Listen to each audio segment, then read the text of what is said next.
Hey everyone, and welcome to a video on Azure Key Vault, permissions, auditing, and just a few other things we can do with it. So my goal of this video is to really just walk through some of the recent changes around Azure Key Vault. And as always, if this is useful, please go ahead and give this a like, subscribe, comment, and share. Now, previously I've talked about managed identities. Managed identity lets me have some kind of Azure resource, actually have an identity in Azure AD for that resource that can then be given permissions to other Azure resources. So there's no need to kind of store a credential or anything else. But as many times I can't do that. I need some secret. Maybe I need a key for encryption, decryption, signing. Maybe I need certificates and that full management. And so what we have is Azure Key Vault. So this is Azure Key Vault. So this is that secure, tamper-proof, HSM-backed solution in Azure that I can use for various things. And I'll put that in, otherwise it looks like a washing machine.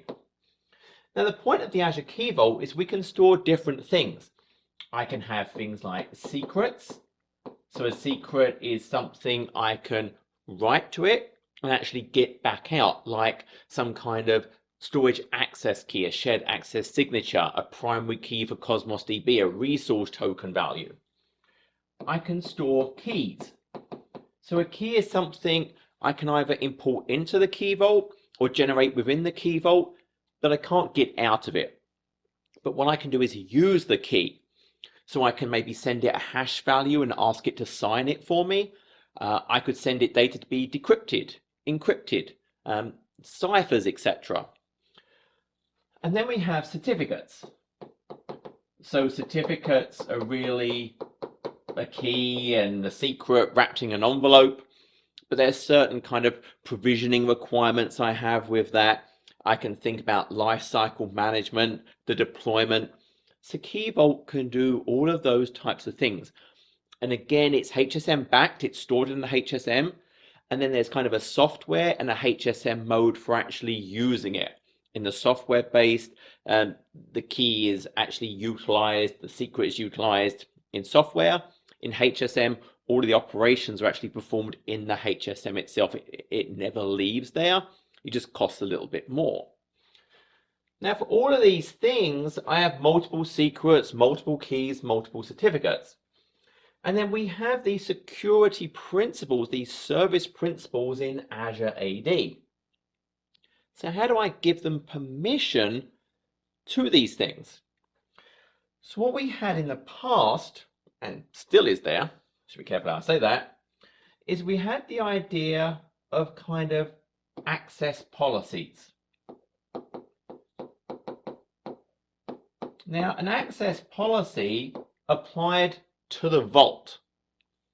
And what I could basically say is for a certain security principle, could be a user, a group, and that includes things like managed identities, I could give it certain permissions.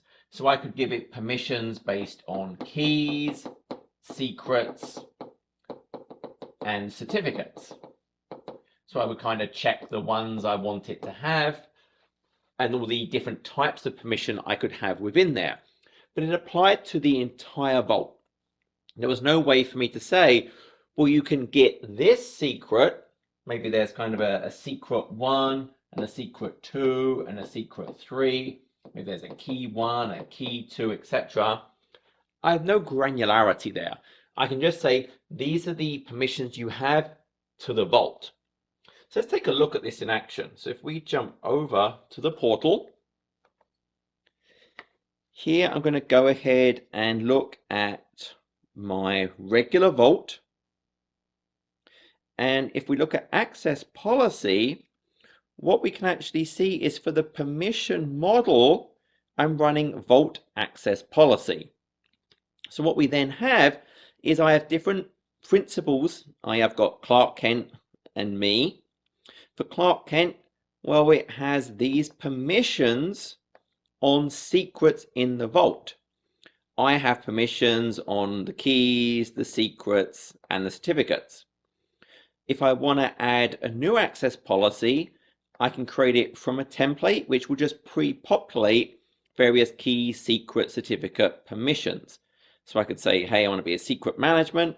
Well, it would pre-select those permissions. And then I would pick the security principal, i.e. the user, group, managed identity, whatever, who has those. And that's great, but yeah, it's the whole vault. There's no ability to be more granular. So what we now have is actually role-based access control. So like we've seen with some of the storage services like Blob, we always think of roles typically, if we have a role, normally roles are all about kind of the management plane. So we have the management plane, so we have the various resource providers that define the various resources, and then there are various kind of actions that apply to them. Well, then we have the data plane as well. So now Key Vault as a resource provider and now have resource types for things like secrets, keys, certificates. So now we can actually have actions at the data plane for Key Vault. So what that means is there are a bunch of built-in roles. I can create my own roles just like we can with anything else, and I can assign that role. Now that role could be a subscription, a resource group, a resource, either vault, or at a particular key or secret. So now I can actually think about, well, hey, I'm actually going to give Clark permissions just to that secret. I'm going to give a managed identity I have for a particular app access to just that secret. Now someone else, I might set it at the Key Vault level so it will get inherited down to all of the secrets, keys, whatever within the vault. But I now have this ability with role-based access control at the data plane to be far more specific. So let's take a look at that. So I'm going to jump over to a different vault now. I'm going to go to my RBAC vault, as you may have guessed. If I go to access policy now, what we can actually see is my permission model is now Azure role-based access control. Now this is in preview right now, and you can see, well, there's no permissions to set here. Instead, I go to access control. There's a whole bunch of different roles that can apply.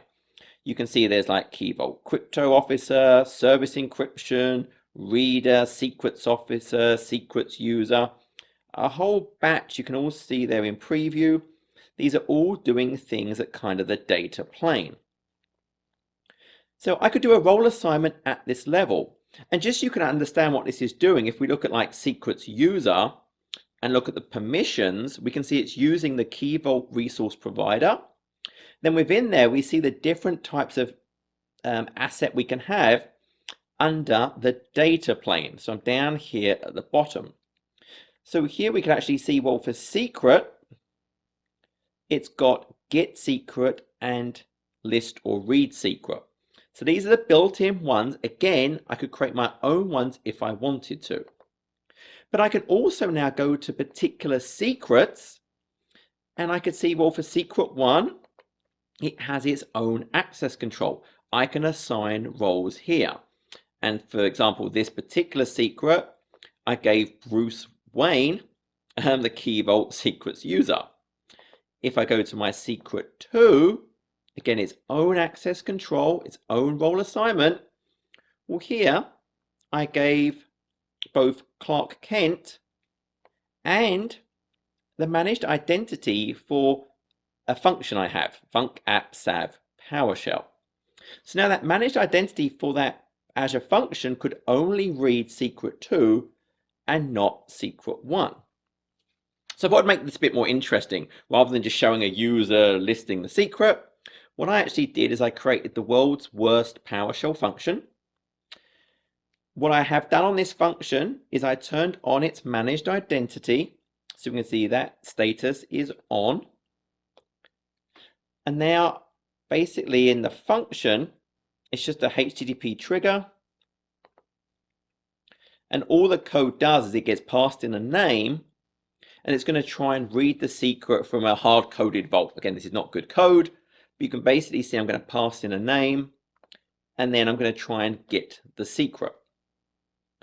So I can just do a test run, and remember it had access to secret 2, but we'll try secret 1 first. So I'm changing the parameter that I'm passing the function and hitting run.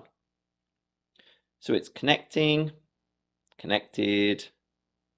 and we would expect this one obviously to fail.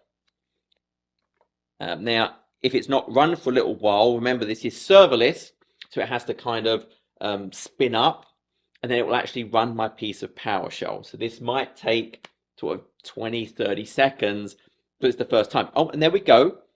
Its response is, well, it's actually, I need a secret. It didn't actually like the values. Let's go back. It didn't like what I typed in here. Oh, I typed in a 1 that crept in, so it messed up what it got parsed. So let's delete that. Don't know how that actually got there. Let's run that again. We'll put in secret 1. Oh, when I edited it, I must have edited in the wrong place. There we go. All right, so we run it again. It'll be fast this time because it's already kind of warmed up in Azure.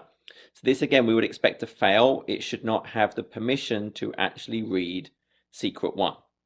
So it could not read secret 1 because remember, it's only got permission to secret 2. So now if I change it to secret 2 and hit run, I would expect this to work. It should show me the value that's in that secret, and it does. It's actually reading in the value from the secret.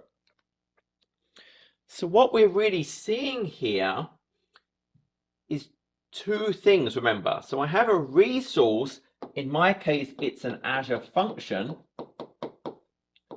that has a system assigned managed identity. So it's using that managed identity to actually authenticate, and then that same managed identity has permission just to a particular secret, so it can go and read it. The one thing to just be careful of, I assigned it directly to the managed identity, but I absolutely could have just had a group within my Azure AD and added the managed identity and other security principles to the group, and then given the group permission to the secret. And then I wouldn't have to add a role assignment for every single identity, because there are a limit. If today I actually go and look at the portal, we'll jump over again quickly.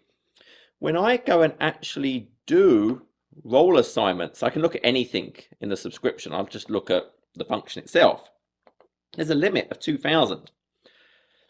So if I start to get super specific and create a role for every separate identity in my subscription, I'm actually get close to kind of hitting that limit. So we still want to be intelligent with how we actually assign those, and we use groups if we can. We want to streamline how we do those. Now the other thing I wanted to talk about, actually 2 other things, is this is all great. I have all these things, but I might have compliance requirements. I might have compliance requirements on all of this content. I might have regulatory guidance that says, well, you have to use these type of ciphers. Secrets have to be changed every 30 days. They must have an expiry time. So what we can actually now do is, on top of all of this, remember, on all of Azure, we have the Azure Resource Manager. So all of these communications are actually going through ARM. So we have the Azure Resource Manager.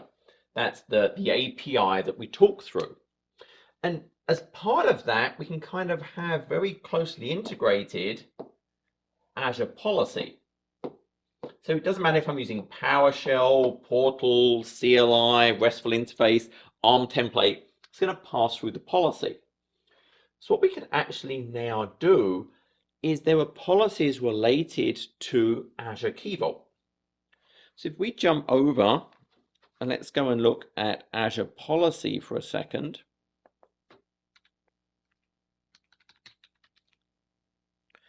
What we can see is if we look at, well, firstly, you can already see, well, I've got this compliance error that secrets should have expiration, and I have some that don't.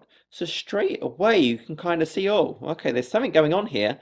I have 2 vaults that are non-compliant, and I could go and select it and actually see I have secrets here that are out of compliance of this policy. So now I can actually jump over and I could actually view the definition. So the definition is saying, hey, remember now we understand these kind of resources, and I have a policy rule that for secrets, then it must have an expire on. So if all of these are basically true, i.e. it is a secret and the expires on does not exist, then I can have an effect. Now in my case, my effect is just an audit. I'm not actually blocking or doing a deny, but you can pass that effect as a parameter. So in the assignment, you can actually configure, well, what is that? And my default value again is audit. But there are many others. If we go and look at our definitions, we can search on things like secret. Well, I can see secret should have a content type, they should have an expiration date, should have more than a specified number of somethings. Let's have a look. Days before expiration, longer than a specified number of days, so I can pass as parameters how many days, for example, I want in there. There are also ones around keys.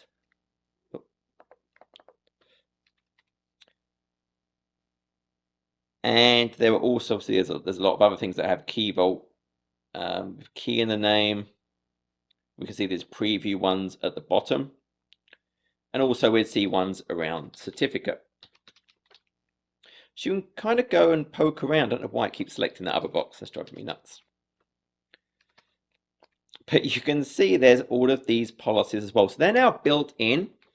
And that's all around designing to help it easier for me to track the compliance kind of my Key Vault. Now, the only other thing I'd kind of mention if we're trying to track, hey, secrets is for my application, for example, imagine the secret was updated and I kind of want to know there's been a new shared access signature. So the other thing that we can now actually do is there's something called Event Grid.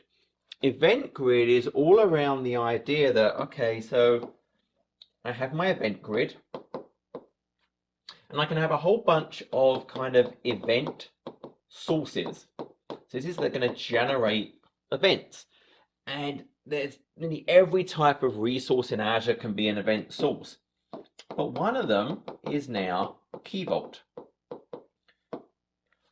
On the other side, we kind of have event handlers. So these can receive the events and do something. So this could be a logic app. This could be a function.